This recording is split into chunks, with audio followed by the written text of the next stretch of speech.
بسم اللہ الرحمن الرحیم۔ السلام علیکم۔ یہ کتاب آپ کے لیے کاشان بصیرت کے یوٹیوب چینل کی جانب سے ریکارڈ کی جا رہی ہے۔ کتاب کا نام ہے ایمان۔ اب ہم کتاب کا پارٹ نمبر 14 پڑھیں گے، تقریر نمبر 18 کا بقیہ حصہ۔ چڑیا اور زمخشری کا پاؤں سے معذور ہونا۔ زمخشری صاحب تفسیر کشاف ایک پاؤں سے معذور ہو گئے تھے۔ وہ خود فرماتے ہیں کہ میں اپنی والدہ کی بددعا کے سبب ایک پاؤں سے معذور ہوا۔ جب ایک موقع پر میری والدہ نے مجھے کہا خدا کرے تو لنگڑا ہو جائے۔ اس کی وجہ یہ تھی کہ ایک دن بچپن میں ایک چڑیا کو پکڑنے کے لیے دیوار پر چڑھا۔ جیسے ہی میں نے چڑیا کے گھونسلے میں ہاتھ ڈالا، اس کا پاؤں میرے ہاتھ میں آ گیا۔ میں نے بہت کوشش کی کہ چڑیا ہاتھ آ جائے، لیکن اس نے مزاحمت کی، یہاں تک کہ اس کا پاؤں جدا ہو گیا۔ میں اس کا پاؤں لیے نیچے اتر آیا۔ جب میری والدہ نے یہ منظر دیکھا تو وہ بہت ناراض ہو گئیں اور انہوں نے جلے ہوئے دل سے یہ جملے ادا کیے: خدا تجھے بھی اسی طرح لنگڑا کر دے۔ ہو سکتا ہے کہ بعض لوگ یہ کہیں گے کہ ہماری ماں تو دنیا میں ہے ہی نہیں جو ہمیں بددعا دے ایسا نہیں ہے۔ ان کے مرنے کے بعد اگر اولاد نے ان کے لیے کوئی نیکیاں نہیں بھیجی تو نفرین کر سکتے ہیں، لہٰذا جب وہ دنیا سے رخصت ہوں ان کے لیے توبہ، دعا و استغفار کرو اور ان کے لیے ایصال ثواب کیا کرو۔ ہمسائے کا حق۔ ہمسائے کا حق ادا کرنا بھی بہت ضروری ہے اور اہم ہے۔ حضرت علی علیہ السلام فرماتے ہیں پیغمبر خدا نے ہمسائے کے حقوق کے بارے میں اس قدر تاکید فرمائی کہ بعض اصحاب نے تو یہ گمان کیا کہ شاید رسول ان کو ہمارے ارث میں شامل کر دیں گے۔ ہمسائے کے حقوق یہ ہیں کہ اس کی باتوں کو پوشیدہ رکھے، اگر کوئی بات پتہ چلی ہے تو اس کو دوسروں کے سامنے آشکار نہ کرے۔ چھت پر چڑھ کر اس کے گھر میں نہ جھانکیں کیونکہ یہ حرام ہے۔ ایسا کھانا نہ پکائیں کہ جس کی بوک ہمسائے کے گھر تک پہنچے۔ اگر پکائیں تو انہیں بھی اس طعام میں شریک کریں۔ اپنے گھر کی کوئی چیز بھی ان کے گھر میں نہ پھینکو۔ کوڑا کرکٹ وغیرہ ہمسائے کے دروازے کے سامنے نہ ڈالو۔ ہمسائے کے مددگار رہو، اس کے غم میں برابر کے شریک رہو، ان کے ہمراہ اور ہمراز رہو، ان کی خوشی اور غم میں شریک رہو۔ قرآن میں سورہ معاون کی تفسیر ہے وہ یہی ہے، بعض وہ چیزیں جو ضروریات زندگی میں دوسروں کو فراہم کرے۔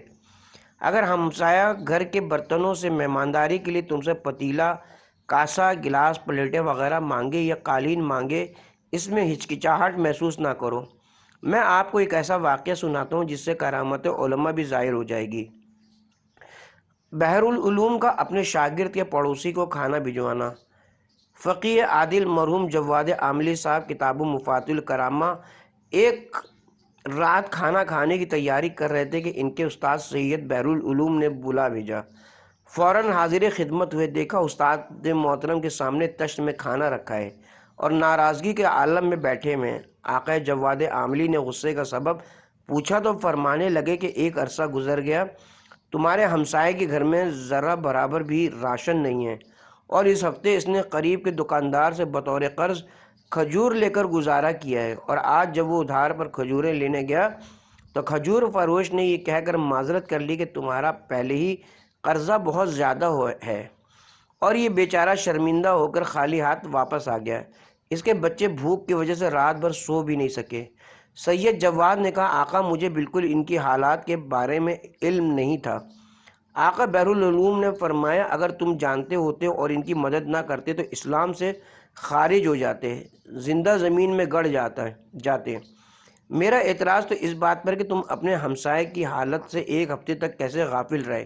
بہرحال یہ کھانے کی تشت لو، میرے خادم کے ساتھ اپنے ہمسائے کے گھر جاؤ اور ان کے ساتھ بیٹھ کر انہیں بھی کھلاؤ اور خود بھی کھاؤ، اور یہ رقم کی تھیلی بھی انہیں دے دو اور واپس آ کر مجھے بتاؤ تاکہ میں بھی اطمینان سے کھانا کھا لوں۔ ہم نے ایسا ہی کیا۔ جب ہمسائے نے آقا کے خادم کو دیکھا تو سمجھ گیا کہ یہ کھانا سید جواد کے گھر سے تو نہیں آیا۔ وہ کہنے لگا کہ جب تک آپ یہ نہیں بتائیں گے یہ کھانا کس نے بھیجا ہے اس وقت تک میں نہیں کھاؤں گا۔ سید جواد نے اس سے بہت کہا لیکن وہ نہ مانا۔ آخرکار مجبوراً انہوں نے پورا ماجرا بیان کر دیا کہ آقا بحر العلوم نے بھجوایا ہے۔ وہ ہمسایہ تعجب خیز انداز میں کہنے لگا خدا گواہ ہے کہ خدا کے علاوہ ہمارے اس حال کے بارے میں کوئی نہیں جانتا تھا۔ میں چاہتا ہوں کہ آقا بحر العلوم کے جملے کی وضاحت کر دوں کہ اگر آپ کو معلوم ہے کہ آپ کا پڑوسی پریشانی میں مبتلا ہے اور آپ نے اس کی کوئی مدد نہ کی تو آپ کے اسلام کو کوئی فائدہ نہیں۔ ضمناً عرض کر دوں کہ آج کے لاؤڈ اسپیکر کا بڑا رواج ہے، لیکن یہ معلوم ہونا چاہیے کہ پڑوسیوں کو تکلیف دینا حرام ہے۔ خواہ لاؤڈ اسپیکر پر قرآن خوانی ہو، یہ مجلس عزا دیر تک جاری رہے۔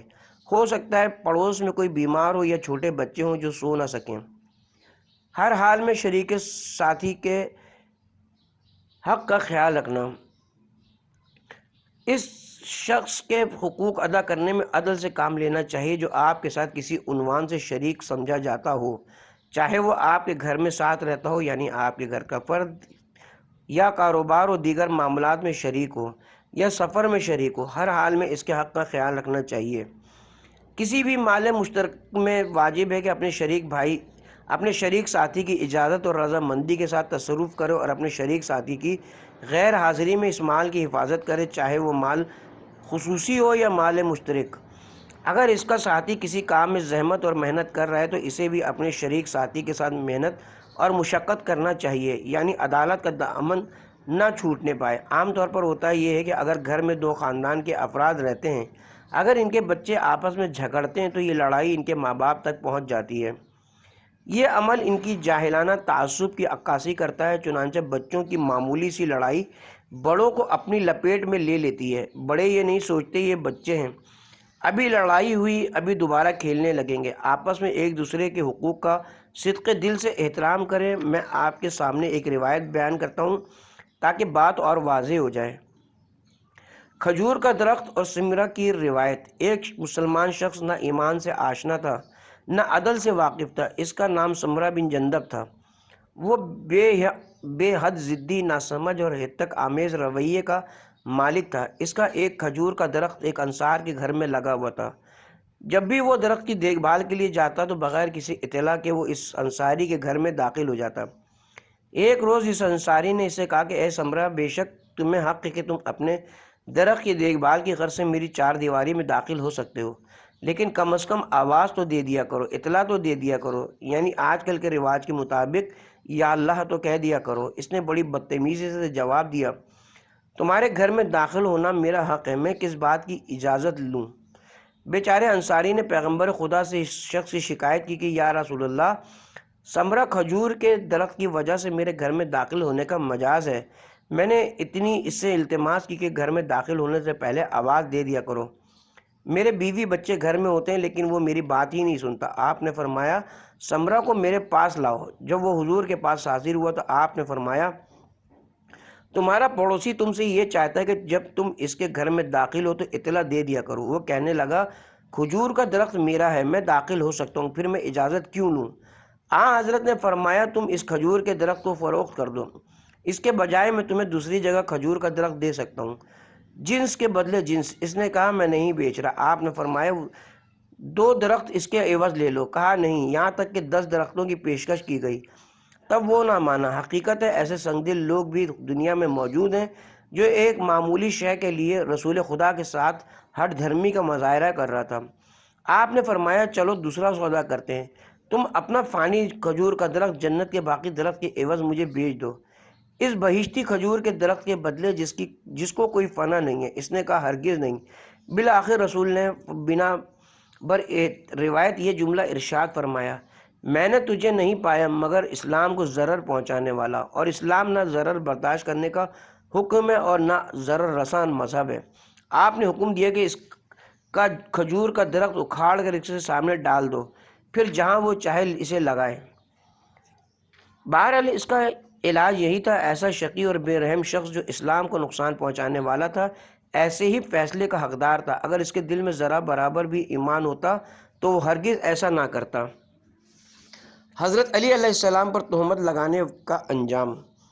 اس حریص مال دنیا کا انجام کیسا ہوا جو مال دنیا کے عوض علی کا دشمن بن بیٹھا۔ ایک صحابی نے پیغمبر کی وفات کے بعد دیکھا کہ مال و دولت کی فراوانی تو معاویہ کے پاس ہے، اس لالچ میں وہ شام چلا گیا۔ معاویہ نے اسے بلا کر کہا میں تمہیں 1,00,000 درہم دوں گا اگر تم ممبر پر جا کر اس آیت لوگوں میں سے ایک ایسا ہے کہ جس نے اللہ کی خوشنودی کے عوض اپنی جان کو فروخت کر دیا، یہ آیت جو شان علی میں ہجرت ہجرت و جانثاری کے موقع پر نازل ہوئی ہے۔ یہ کہہ کہ میں نے اس آیت کے ذیل میں رسول خدا کو یہ فرماتے ہوئے سنا کہ یہ آیت ابن ملجم مرادی قاتل علی کی شان میں نازل ہوئی ہے، تو اس نے کہا کہ یہ تو بہت بڑا جھوٹ ہے، یہ صرف 1,00,000 درہم میں نہیں بولا جائے گا۔ معاویہ نے کہا ٹھیک ہے 2,00,000 لے لو اور یہ حدیث لوگوں تک پہنچا دو کہ یہ آیت جو شان علی میں نازل ہوئی وہ قاتل علی کی شان میں نازل ہوئی ہے۔ وہ شخص 3,00,000 درہم پر بھی راضی نہ ہوا، آخر کار 4,00,000 درہم نقد پر طے پایا اور وہ جمعے کے دن ممبر پر گیا اور مسلمانوں کے اجتماع سے خطاب کرتے ہوئے کہا، میں نے خود پیغمبر سے اس آیت کے بارے میں سنا ہے کہ آپ نے فرمایا کہ یہ آیت قاتل علی کی تعریف میں نازل ہوئی ہے۔ یہ سننے کے بعد ایک فرد نے بھی اٹھ کر اعتراض نہیں کیا۔ خود رسول خدا اس شخص کے بارے میں فرما چکے تھے جو کہ ابتدائی عمر سے دولت پرست ہو، بالآخر اس دنیا کی آگ میں جلنا اور مرنا ہے۔ اس دولت پرست شخص کے ساتھ بھی یہی ہوا کہ ایک بڑی دیگ میں پانی گرم ہوا تھا، اس کا پاؤں لڑکھڑایا اور وہ دیگ میں جا گرا اور گرتے ہی جل کر مر گیا۔ جو دنیا پر ایمان رکھتا ہے اس کے دل میں خدا اور آخرت کے بارے میں کوئی ایمان نہیں ہوتا۔ ہم مومنین کے لیے دولت نہیں جنت چاہتے ہیں۔ کہتے ہیں کہ ایک مومن مسجد میں بیٹھا مومنین کے لیے دعائیں مانگ رہا تھا کہ پروردگار جو مومنین تیری بارگاہ میں حاضر ہیں انہیں بخش دے۔ جب وہ نماز اور دعاؤں سے فارغ ہو کر مسجد سے باہر نکلا، ایک اجنبی مسافر اس کے پاس آیا اور اس نے خوشخبری سنائی کہ تمہارے دور کے رشتہ دار کا انتقال ہو گیا اور اس کی تمام دولت کے وارث تم قرار پائے ہو۔ اس نے ایک تھیلا نکالا اور کہا یہ سونے کی اشرفیاں اب تمہاری ملکیت ہیں۔ اس مومن نے وہ بے انتہا دولت دی اور واپس آ کر مسجد میں بیٹھ گیا۔ تمام نمازیوں کو مخاطب کر کے کہا کہ جو کوئی بھی قرض دار ہے یا مالی پریشانی میں مبتلا ہے وہ اپنی پریشانی دور کرے۔ مومنین اپنی حاجات کے مطابق اشرفیاں لیتے رہے یہاں تک کہ اس مومن کے پاس کوئی اشرفی نہیں بچی۔ اس کے ایک دوست نے کہا تم نے کتنی بڑی بے وقوفی کی ہے کہ تمام دولت بانٹ دی اور اپنے لیے کچھ نہیں رکھا۔ اس نے جواب دیا ابھی کچھ دیر پہلے جب یہ دولت مجھے نہیں ملی تھی انہی کے لیے دعا کر رہا تھا کہ پروردگار مومنین کو آخرت میں جنت عطا فرما۔ میں جب ان کے اخروی فائدے کے لیے جنت کا خواستگار ہو سکتا ہوں جو کہ ہمیشہ باقی رہنے والی ہے، تو کیا اس فانی دنیا کے فوائد سے ان کو محروم رکھوں؟ اے مومنو، اگر آپ چاہتے کہ آپ کے مرحوم ماں باپ کو برزخ کے عذاب سے نجات حاصل ہو جائے تو جب کسی ضرورت مند یا پریشان حال قرض دار کو دیکھو تو اپنے والدین کے ایصال ثواب کی نیت سے اس کی ضرورت کو پورا کر دیں، خدا اس کے عوض آپ کے محرومین کو نجات عطا کرے گا۔ بہرحال جس طرح بھی آپ زندگی گزار رہے ہیں اسی طرح خدا آپ کے ساتھ پیش آئے گا۔ وہ شخص جو کسی کے راز کو فاش کرتا ہے، کسی کی پوشیدہ باتوں کو آشکار کرتا ہے، یہ توقع نہ رکھے خدا اس کے عیوب کو پوشیدہ رکھے گا، اس کے راز کو پوشیدہ رکھے گا، یا کسی کے ساتھ سختی یا بد اخلاقی کے ساتھ پیش آئے اور وہ لوگوں سے بچا رہے گا، یہ اس کی خام خیالی ہے، اور وہ یہ توقع نہ رکھے کہ خدا اس کے گناہ کبیرہ کو معاف کر دے گا۔ خلاصہ یہ کہ میزان عدل آپ خود ہیں۔ اگر آپ چاہتے ہیں کہ لوگ آپ کے ساتھ اچھا برتاؤ کریں تو آپ کو بھی چاہیے کہ ان کے ساتھ اپنے معاملات کو درست رکھیں۔ خصوصی دعا کرنے والوں کے ہاتھ میں نجات ہے۔ دعائے ابو حمزہ صومالی کے جملے ان راتوں میں فراموش نہ کریں۔ کل جب قیامت کا دن ہوگا وہ جن کے تم پر حقوق ہوں گے، یہاں تک تمہارے والدین اور تمہاری اولاد چاروں طرف سے تمہیں گھیرے ہوں گے۔ افسوس یہ عارضی دولت اس وقت کچھ کام نہ آئے گی۔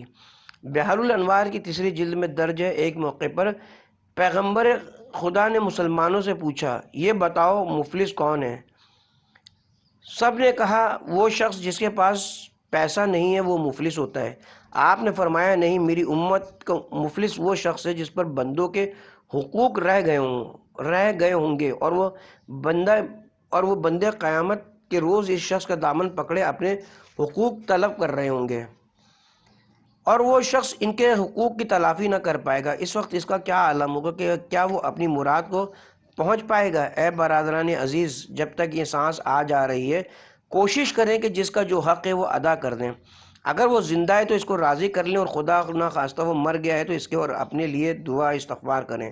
جن کے جو حقوق ہماری گردن پر ہیں ہمیں یاد نہیں، ان کے بابت بھی طلب مغفرت کریں۔ اس کا علاج یہ کہ خدا سے گڑ گڑا کر دعا کرو کہ خدایا میں غریب ہوں، مفلس ہوں، تو اپنے خزانے سے ان لوگوں کا حق ادا کر دے جن لوگوں کا حق میری گردن پر باقی ہے۔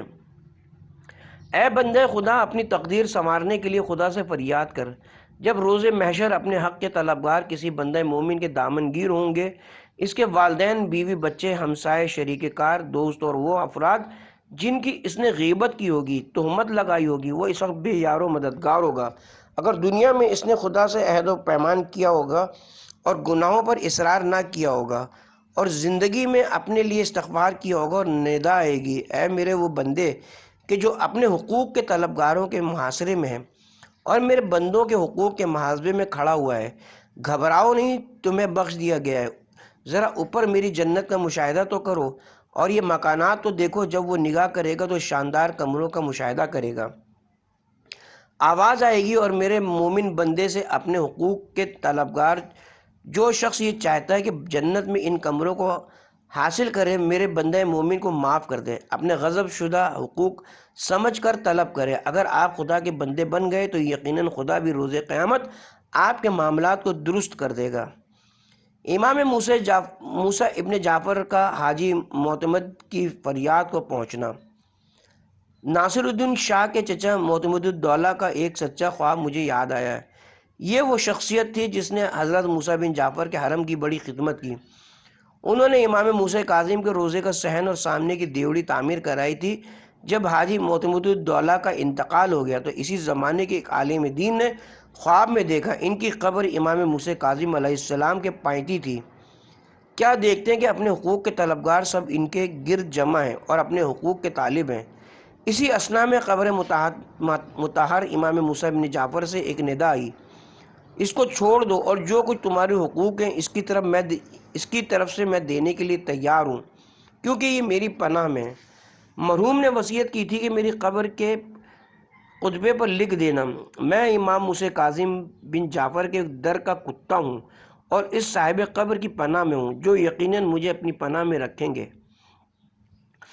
یہ حقیقت ہے، ہمیں خدا و رسول و آل رسول سے روز قیامت کے لیے وابستگی برقرار رکھنا چاہیے اور اپنے استغفار کے لیے انہی کا وسیلہ اختیار کرنا چاہیے، جیسا کہ ہم اعمال شب قدر میں پڑھتے ہیں، بے کا یا اللہ ہو۔ تقریر نمبر 19، صفحہ نمبر 273۔ شروع کرتا ہوں اللہ کے نام سے جو بڑا مہربان اور نہایت رحم والا ہے۔ خدا کی مخلوق کے ساتھ عدل کے بارے میں ہماری گفتگو جاری تھی۔ کل ہم نے اس موضوع پر مولا متقیان علی ابن ابی طالب علیہ السلام کے کلمات کا ذکر کیا تھا اور ایک میزان کلی عرض کیا تھا۔ اگر کوئی یہ چاہتا ہے کہ میں دوسروں کے ساتھ عدل سے پیش آؤں تو اپنے نفس کو اپنے اور دوسروں کے درمیان میزان عدل قرار دو۔ معاشرے میں جیسا وہ اپنے بارے میں چاہتا ہے کہ لوگ اس سے حسن اخلاق سے پیش آئیں، اسے بھی چاہیے کہ وہ دوسروں کے ساتھ اچھا برتاؤ کرے۔ جو توقع تم دوسروں سے رکھتے ہو تو خلق خدا کی توقعات پر بھی پورا اترو، یعنی ان کو اپنی جگہ پر رکھ کر دیکھو کہ جو توقعات میں اس سے وابستہ رکھے ہوئے ہوں، مجھے بھی اس کی توقعات پر پورا اترنا چاہیے۔ مثال کے طور پر ہم چاہتے ہیں کہ ہم پر کوئی عیب نہ لگائے۔ اگر آپ عدل سے کام لینا چاہتے ہیں تو دوسروں پر عیب لگانے سے پرہیز کریں۔ یہ تو کوئی بات ہوئی کہ دوسروں میں تو آپ ہزار عیب نکالیں اور آپ پر کوئی عیب نہ لگائے۔ ظلم کے یہی معنی ہے کہ لوگوں سے ایسی چیز کی توقع رکھی جائے جو خود کے پاس نہ ہو۔ اگر آپ کو کوئی تھپڑ رسید کر دے تو کیا آپ اسے معاف کر دیں گے؟ خود چاہے آپ اسے 10 تھپڑ مار دیں تو اس سے یہ چاہیں گے کہ وہ آپ کو معاف کر دیں، حالانکہ آپ نے اس پر ظلم کیا ہے۔ 3 گروہ روز قیامت عرش الہی کے سائے میں ہوں گے۔ تمام امور میں اپنے آپ کو میزان عدل قرار دیں۔ میں یہاں آپ کے سامنے ایک روایت بیان کرتا ہوں، یہ روایت پڑھ کر آپ کو یقیناً خوشی ہوگی۔ اس روایت میں ان لوگوں کو بشارت دی گئی ہے جو تمام امور میں عدل کو میزان قرار دیتے ہیں۔ حضرت امام جعفر صادق علیہ السلام سے ایک روایت درج ہے کہ 3 گروہ ایسے ہیں جو قیامت کے روز عرش الہی کے زیر سایہ ہوں گے، جس دن سورج سوا نیزے پر ہوگا اور ظل الہی، لطف الہی کے سوا کوئی سایہ نہ ہوگا۔ عرش الہی کا سایہ انبیاء، اولیاء اور اوصیاء کا مقام ہے۔ اگر تم بھی ان کے جیسی صفات اور اوصاف کے حامل ہو تو تم بھی ان کے ہمراہ رہو گے۔ پہلا گروہ ان لوگوں کا ہے جو چیز خود اپنے لیے پسند کرتے ہیں وہی دوسروں کو بھی دیتے ہیں۔ اے بنی انسان، جب آپ پنساری سے زعفران خریدتے ہیں تو یہ چاہتے ہیں کہ وہ زیادہ تول کر دے، وزن میں کمی نہ کرے۔ آپ بھی جب اسے بیچیں تو برابر دیں، تول میں کمی نہ کریں۔ تیل بیچیں تو خالص دیں، اگر آپ چاہتے ہیں کہ وہ آپ کو خالص چیز دے، ملاوٹ والی نہ دے، تو آپ کو بھی لازم ہے کہ اسے جعلی یا ملاوٹ والا تیل نہ دیں۔ جو چیز آپ لوگوں سے چاہتے ہیں وہی چیز لوگوں کے لیے بھی چاہیں۔ دوسرا گروہ جو زیر عرش الہی قرار پائے گا ان لوگوں کا ہے جو رضائے الہی کے بغیر کوئی قدم نہیں اٹھاتے اور بغیر پروردگار کی خوشنودی کے نہ تو قدم آگے بڑھاتے ہیں اور نہ قدم پیچھے ہٹاتے ہیں۔ کون ایسا شخص ہے، ایسے لوگ کہاں ہیں جو صرف رضائے الہی کے پیچھے چلتے ہیں؟ یہ اس وقت ممکن ہے جب آپ اپنے نفس کے حکم کے برخلاف عمل کریں، کیونکہ رضائے الہی مخالفت نفس میں مضمر ہے۔ روایت میں وارد ہوا ہے کہ امام سے کسی نے سوال کیا، مولا اگر ہمیں ایک وقت میں 2 جگہ جانا ہے، ایک تشیع جنازہ ہے، ایک جگہ شادی ہے، ہم کس کو اختیار کریں؟ امام نے فرمایا جہاں تمہارا نفس جانے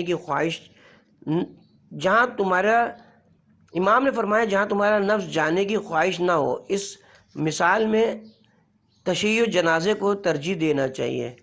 تیسرا گروہ ان لوگوں کا ہے جو کسی دوسرے پر عیب نہیں لگاتے جبکہ ان میں خود کوئی عیب نہیں ہوتا، اور اگر آپ کسی کی برائی کریں اور وہ عیب خود آپ میں موجود ہو تو یہ باعث شرم ہے۔ اگر یہ کہے کہ فلاں شخص لالچی اور کنجوس ہے اور عیب جوئی کرنے والا خود لالچ اور بخل رکھتا ہو، وہ اپنی حد تک تم اپنے حد تک ان عیوب کے مالک ہو، وہ چاہے لاکھ میں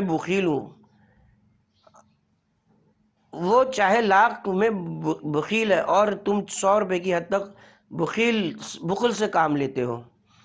اپنے عیوب کی تلاش میں رہو، برعکس ہونا چاہیے۔ ہر شخص دوسروں کے بجائے اپنے عیب خود تلاش کرے۔ دوسروں کی عیب بینی سے اپنی آنکھ بند کر لو، اپنی صورت دیکھ کر خود اس میں اپنے عیب تلاش کرو۔ آپ کہتے ہیں کہ فلاں اپنے واجبات ادا نہیں کرتا، آپ نے اپنے آپ کو دیکھا ہے؟ آپ کیا ہیں؟ آپ تمام واجبات ادا کرتے ہیں، آپ واجب انفاق کرتے ہیں، خمس و جہاد و صلہ رحمی۔ اس صورت میں جب کوئی رشتہ دار ضرورت مند ہے اور اس کی ضرورت پوری نہ کی جائے تو یہ بھی قطع رحمی ہے۔ اور اس کے علاوہ جو لوگ واجب النفقہ ہیں، کیا ہم ان کا حق ادا کرتے ہیں؟ اپنے بیان کی تائید کے لیے اور اپنی گفتگو کو ایک دوسرے انداز سے واضح کرنے کے لیے یہاں ایک واقعہ نقل کر رہا ہوں۔ اپنے بدنما سین کو نہیں دیکھتا، لیکن ہندوستان کے قدیم زمانے کے بارے میں لکھا ہے کہ جب ہندوستان صاحبان حکمت و دانش کا مرکز تھا اور یونان کے بعد ہندوستان کے لوگ حقائق کو سمجھنے میں زیادہ ذہین اور ہوشیار سمجھے جاتے تھے۔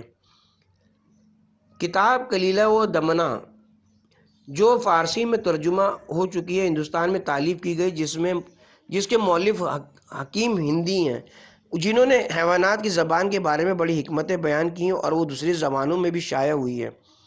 اس زمانے میں اس ملک کے دارالخلافہ کے صدر دروازے پر 2 مجسمے آمنے سامنے نصب تھے۔ سیدھے ہاتھ والے مجسمے کو ہندی اور چینی مجسمہ ساز نے تیار کیا تھا، اور اس مجسمے کی خصوصیت یہ تھی کہ اس کے خد و خال انتہائی خوبصورتی کے ساتھ سیاہ رنگ کی مدد سے ابھارے گئے تھے تاکہ اس کے حسن میں اور اضافہ ہو جائے، اور اس کے مقابل جو مجسمہ نصب تھا وہ بہت بدنما شکل میں بنایا گیا تھا اور جتنی بدصورتی ظاہر کی جا سکتی تھی وہ نمایاں کی گئی۔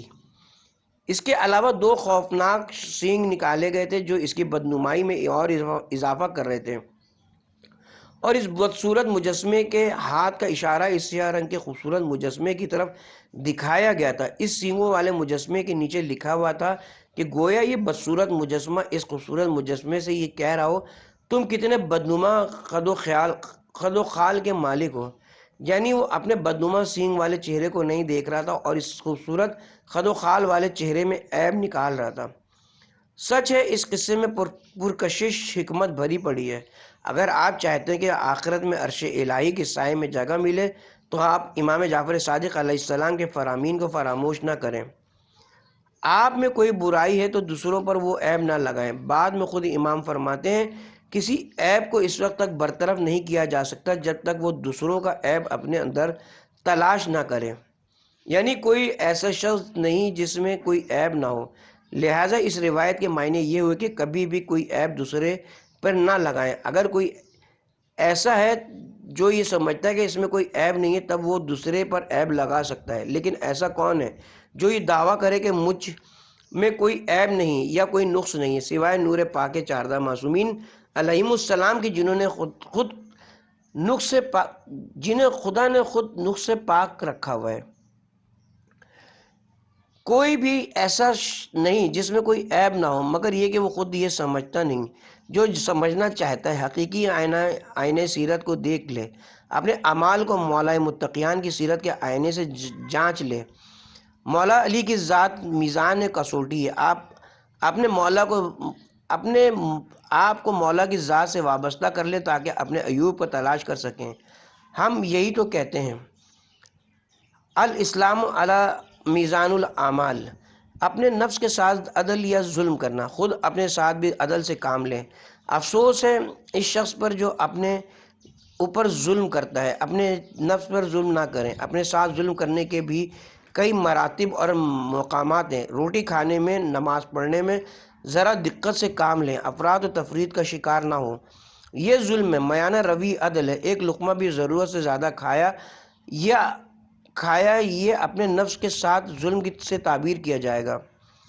اتنا سحر ہو کر نہ کھاؤ کہ کھانا تمہارے منہ سے باہر آ جائے، اور نہ اتنا کم کھاؤ کہ ذوف سے تمہاری جان نکل جائے۔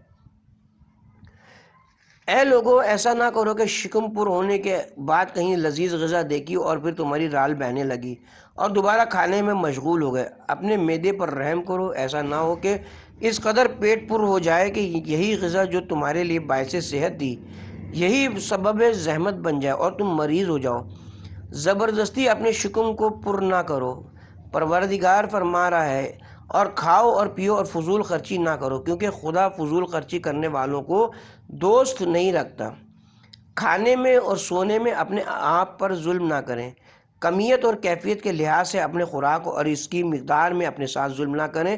روایت میں کہ دو مختلف چیزیں ایک وقت میں آگے پیچھے نہ کھائیں۔ مثلا ایک گرم ہے، ایک ٹھنڈی ہے، اس سے آدمی بیمار پڑ جاتا ہے۔ حد سے زیادہ تجاوز کرنا ظلم ہے۔ کھانے سے یا مختلف تاثیر کی چیزیں کھانے سے آدمی بیمار پڑ جاتا ہے۔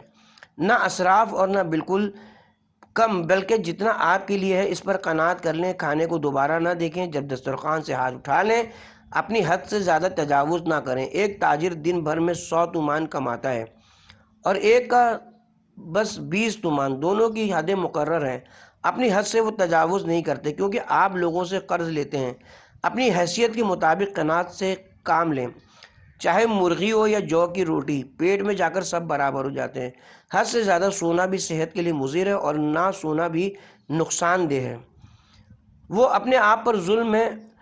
مکان اور لباس میں بھی میان روی اختیار کرنا چاہیے۔ مولا علی نہج البلاغہ میں متقین کی صفات بیان کرتے ہوئے فرماتے ہیں، ان کے لباس ان کے معاشی حالت کے مطابق ہوتے ہیں، یعنی نہ پیوند والا لباس ہو کہ لوگ انگلیاں اٹھائیں، اور نہ ہر نئے فیشن کا انتظار ہو کہ نیا لباس سلوانا پڑے۔ اگر مکان لوگوں کو دکھانے کے لیے تعمیر کیا ہے تو یہ اسراف اور فضول خرچی ہے۔ کل روز قیامت وہ 7 منزلہ آگ میں ڈال دیا جائے گا اور ایک توق گراں بار اس کی گردن میں ڈال دیا جائے گا۔ وہ ایک بھاری بوجھ اور وبال سے دوچار ہو جائے گا۔ گناہ کرنا اپنے نفس پر ظلم کرنے کے مترادف ہے۔ معنوی اور اخروی لحاظ سے دیکھا جائے تو جو گناہ آپ کر رہے ہیں وہ اپنے نفس پر ظلم کے برابر ہے۔ قرآن و احادیث اس مفہوم سے بھری پڑی ہیں۔ اپنے جس اعضاء و جوارح سے گناہ کے مرتکب ہوئے، گویا اپنے آپ پر ظلم ڈھایا اور خود کو جہنم کی آگ میں ڈھکیل دیا۔ ایک شخص کے بدلے 70 بار قتل ہونا۔ حجاج نے جب سعید بن جبیر کے قتل کا ارادہ کیا، ان کے ساتھ تفصیلی گفتگو کے بعد ان سے پوچھا، تمہارا سر کہاں سے کاٹا جائے؟ جناب سعید عالم وقت تھے، آپ نے فرمایا جہاں سے تم اپنا سر قلم کرنا چاہو، یعنی در حقیقت کسی کا سر قلم کرنا خود اپنا سر قلم کرنے کے مترادف ہے۔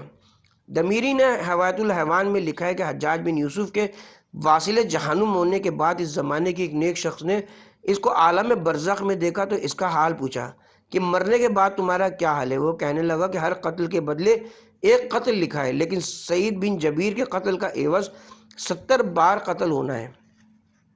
کون ایسا ہے جس نے اپنے نفس پر ظلم نہ کیا ہو؟ آپ خیال کرتے ہیں کہ آپ نے کسی مظلوم کے تھپڑ مارا، در حقیقت یہ تماچا آپ نے اپنے منہ پر رسید کیا ہے۔ آپ سمجھتے ہیں کہ ہم نے کسی کی عیب جوئی اور غیبت کی ہے، دراصل آپ نے اپنے عیوب کو لوگوں کے سامنے آشکار کیا ہے، اپنے آپ کو مردے کا گوشت خور بنایا ہے۔ بہرحال یہ باتیں آپ ابھی نہیں سمجھیں گے، یہ باتیں مرنے کے بعد آپ کی سمجھ میں اچھی طرح آئیں گی، پھر سمجھ میں آ جائے گا کہ مردہ کا گوشت کیسے کھایا جا سکتا ہے۔ جب وہاں مجبوراً مردہ کا گوشت کھلایا جائے گا، لو یہ کھاؤ۔ تم دنیا میں لوگوں کی غیبت کرتے تھے، عیب جوئی کرتے تھے، ان کے راز فاش کرتے تھے اور مزے لیتے تھے، اب اس عذاب کا مزہ چکھو۔ کسی نے ایک درہم بھی کسی کا چوری کیا ہے، دوسرے کا مال ظلم کے ساتھ حاصل کیا ہے، خرید و فروخت میں کمی کی ہے، دراصل اس نے اپنے آپ کو لوٹا ہے، اپنے مال میں سے کمی کی ہے۔ کل روز قیامت تمہاری آنکھوں میں سے کم کر لیا ہے، کل بروز قیامت تمہاری نیکیوں میں سے کم کر لیا جائے گا، حساب برابر کر دیا جائے گا، اور جن کا مال بھی تم نے غصب کیا ہے، تمہاری نیکیاں ان کے حساب میں چلی جائیں گی۔ وہ عورت جو اپنے شوہر کی اجازت کے بغیر اس کا مال صرف کرتی ہے، تو وہ کل دیکھ لے گی کہ اس کی نیکیاں اس کے شوہر کے نامہ اعمال میں درج ہیں۔ یہ وہی چوری ہے جس کو دنیا میں وہ فائدہ قرار دیتا ہے، آخرت میں وہ نقصان ثابت ہوتا ہے۔ ہر گناہ جو کسی سے سرزد ہوتا ہے، دراصل وہ اپنے آپ پر ظلم کرتا ہے۔ یہ سچ ہے جو دعائے کمیل میں کہتے ہیں، ظلم تو نفسی، میں نے اپنے نفس پر ظلم کیا۔ جو کوئی گناہ کا ارتکاب کرتا ہے اور توبہ نہیں کرتا، وہ ظالم ہے۔ خدا سے دعا کریں، پروردگارہ تجھے تیری عزت اور جلالت کی قسم ہمیں توبہ کرنے کی توفیق عطا فرما، میں ظالم ہوں، میرا ظلم یقینی ہے، تو توبہ کے سلسلے میں میری مدد فرما، جس طرح امام زین العابدین علیہ السلام دعا کرتے تھے۔